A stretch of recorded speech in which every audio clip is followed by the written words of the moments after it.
this was the only way a ship in distress could communicate before Marconi came on the scene in the late 19th century.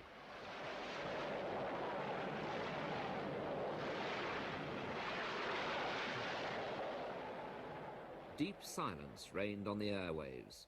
The only way to summon urgent assistance was by cable, but the cable was on the seabed, physically connected to the telegraph exchanges.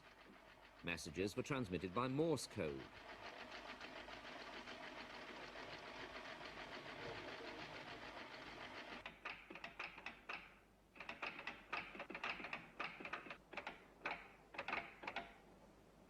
In Morse, each letter is represented by a combination of dots and dashes, long and short electrical impulses.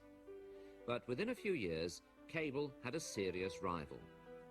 The ancient university city of Bologna in Italy likes to boast of her highly charged atmosphere, just the place for inventors like Marconi, her most famous son. Even today, radio operators are known in Italy as Marconisti. From an early age, Marconi was fascinated by electricity. Working with leading researchers, he carefully built up the knowledge he needed for his inventions. He could never have done this with a conventional college education. His Irish mother brought her children up to speak English as well as Italian, and they were a musical family too. Guglielmo played the piano. While on holiday at the age of 20, he read an article on the experiments carried out by the German physicist Heinrich Hertz. This gave him a clear goal to aim at: the transmission of messages by means of electromagnetic waves. A spark jumps across the gap between two live wires. It emits electromagnetic radiation. This causes a second spark in the receiver.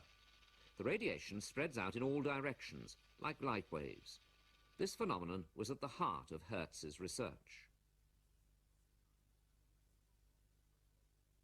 At the same time, Alexander Popov in Russia was performing experiments on atmospheric electricity.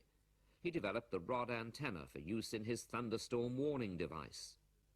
In France, Edouard Branly invented the coherer, a more efficient form of receiver. It consists of iron filings in a tube. They cohere when a signal is received, thus closing an electrical circuit. Marconi installed a tapper in this device to shake the filings apart again, preparing them for the next signal.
Guglielmo Marconi was an Italian inventor and the father of long-distance radio transmission and winner of the 1909 Nobel Prize for Physics.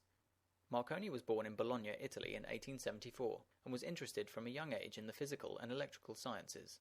He studied the works of other notable scientists and began experimenting with basic radio transmitters whilst on his father's estate. In 1895 he succeeded in sending wireless radio signals almost 1.5 miles. In 1896 he took his invention to England, where he was introduced to the chief electrical engineer of the post office, and was granted the world's first patent for wireless telegraphy. He demonstrated his new telegraph across England and France, and later across the United States. In 1901 he set out to prove that wireless radio waves were not affected by the curvature of the Earth, which was believed at the time, and he successfully transmitted from Cornwall in southwest England to Newfoundland, a distance of 2,100 miles. He built transmitting stations in the United States, and in 1903 he sent a message from President Theodore Roosevelt to King Edward VII of the United Kingdom, which was the first transatlantic message sent from the United States of America. Marconi's employees were used at other companies as well as his own, and the radio operators on board the Titanic were Marconi employees. After the inquiry into the sinking of the Titanic, Marconi and his invention were praised by Britain's Postmaster General for the lives that were saved on board and the ability to send a distress signal. He continued to improve his apparatus, and in 1914 he was commissioned to the Italian army in charge of the radio service,